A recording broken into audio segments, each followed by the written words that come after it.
floors. Yeah. Did you hear PJ Morton's? You know what? Do we want to go there? You know what? Let's go there, and then we'll talk about Pusha T's music video because we just got through talking about Push. Did you hear PJ Morton, Stevie Wonder, and Nas's record "Be Like Water"? That's a 5. That's a 5. That's a 5 out of 5. Think really highly of the record. I loved it. I didn't They know what to actually expect. delivered. I didn't know what to expect actually, man, and I was like, I was pleasantly surprised. Me I too. think that again, you got the greatest living artist on the planet in Stevie Wonder here, and you got the greatest MC of all time in Nas, and they're coming together with PJ Morton and making a quality song. I loved it. I think it was a moment in time, and I'm glad that what a time to be alive, man. I'm glad we were here to witness it, and I think it was dope as hell. I think we're super fortunate, and so I'm gonna expand the radius on the circumference that you just gave us. Mm-hmm.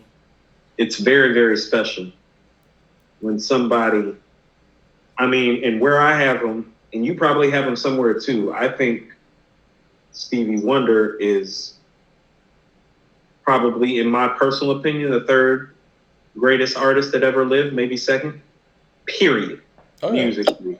And so when you're dealing with somebody like Stevie Wonder, who, and I don't care what anybody says, if you don't think that Stevie Wonder is one of the 5 to 10 greatest music Oh, 10 people, is out of line. or like if Stevie Wonder isn't in your if Stevie Wonder isn't in your top 10 in terms of musicians and artists all time, and really, Mike, and I'm saying this, when I say 10, I'm talking about the whole radius of the whole entire music culture, but in this black spectrum, I mean top 5, easy. Mm-hmm. Oh yeah.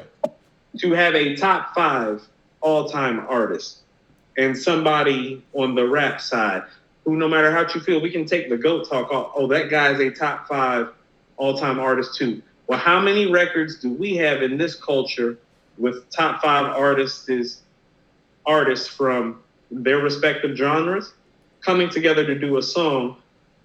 And I hate the references this way because one guy's a sick motherfucker who we need to hurt real bad, and the other person is not here.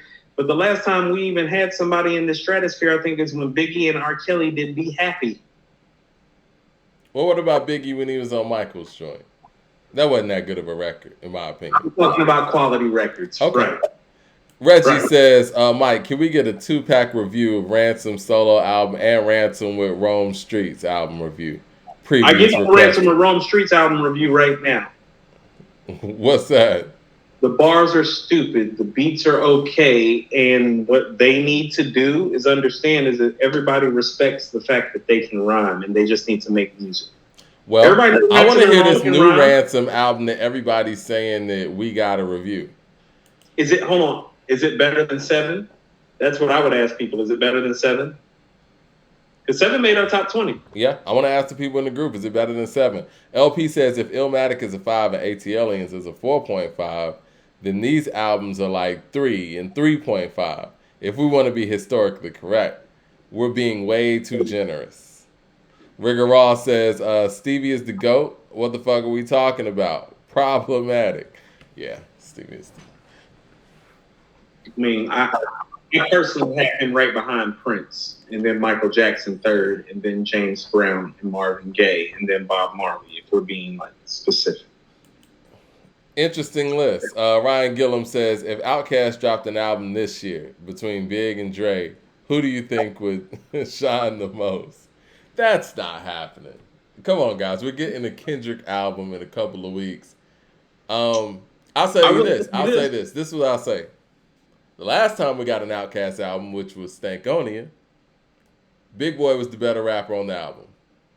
So I take want you to that with. understand something. The last time that we got an Outkast album, let me explain to you what was going on. I was in college for the first time. I've been to college 3 different times because I'm the type of motherfucker that tries and tries again, but never gives up, even though I'm the reason that I keep failing. Right. I was in college for the first time in Greensboro, North Carolina. Okay? I want you to understand what has happened. I remember where I was when I heard Palms Over Baghdad. My guy's going to love this. I was in my guy Trio and BJ's dorm room, which was right across the hall from me in Grogan Hall in UNCG. Trio's a rocket scientist, Mike. Okay? No, he is. Trio's a rocket That's what's scientist. up. Yeah, he's a rocket scientist. He's always been brilliant. Nigga can't do shit but math. Anyway, I remember him being like, I gotta go pick up my daughter. Baby mama's in town. Okay? Daughter graduated from North Carolina A&T with honors like 2 years ago. She's 24 years, 25 That's the years. last time Outkast made it Long out. ago, this came out. Like, I can remember my boy Trio leaving the dorm because baby mama was in town so he could spend time with his daughter because he was in college. You know, he ended up graduating from North Carolina A&T to Moose Psi. He's Omega Psi Phi like my father. Shout out to my boy Trio, rocket scientist.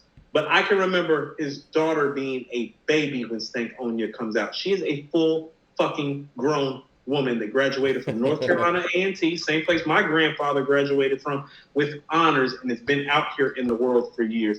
That's how long it's been.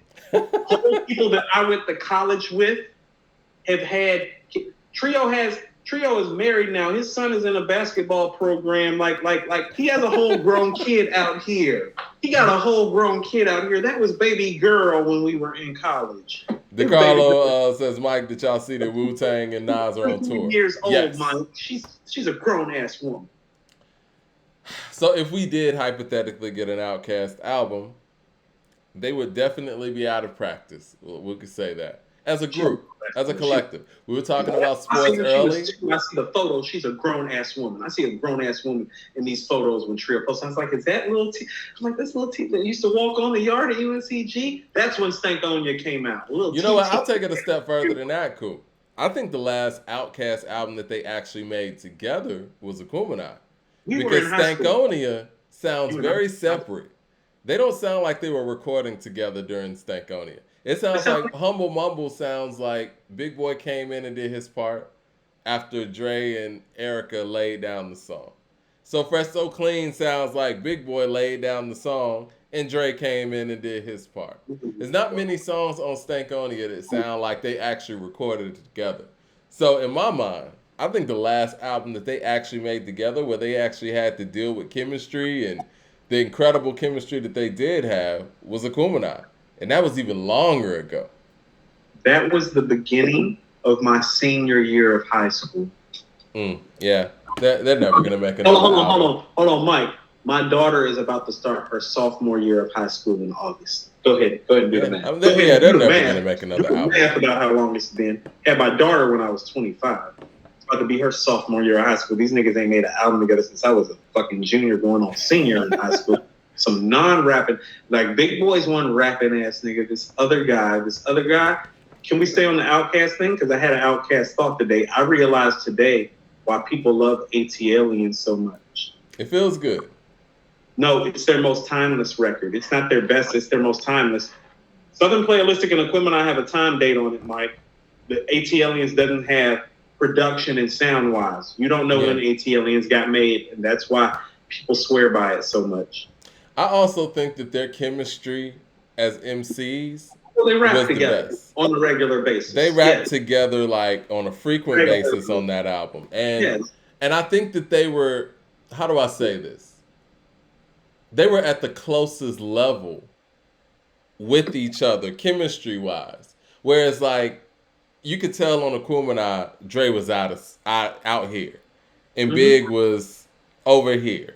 Stankonia, Dre was way out, and Big was still, foundation, holding it down. But as far as like how they approached the records, I guess I should say, they were approaching the records at the same level on ATLiens. They sound the most like a group on ATLiens. So you know what ATLiens is? And this is exactly, listen to the comparison I'm about to make, because this is a Kevin Durant comparison. You know what ATLiens is?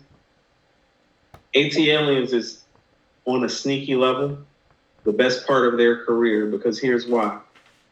Much like KD early on with OKC, the Southern Playalistic has all the flash. That's where he got his scoring titles and his notoriety. All right?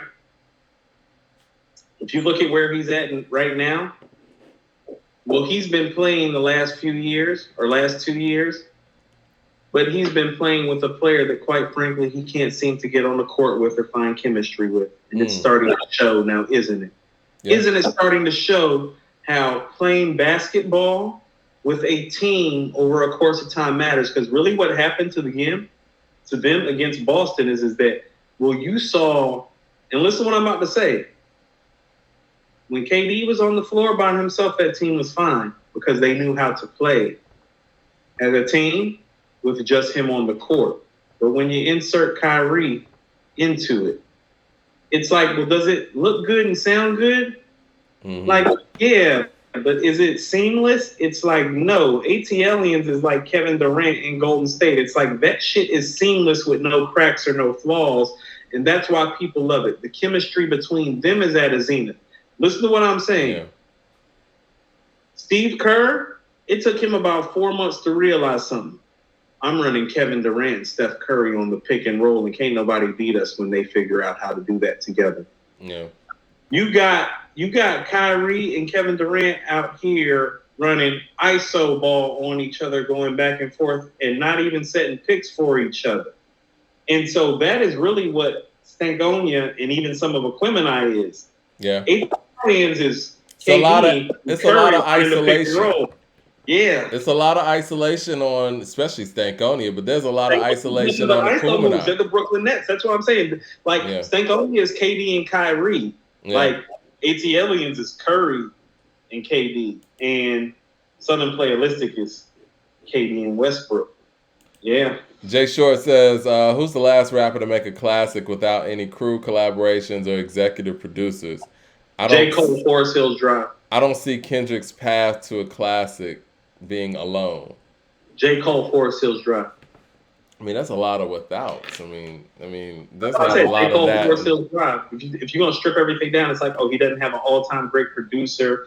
There's not a whole bunch of guest appearances and great rappers. The last rap album you're gonna find like that is Forest Hills.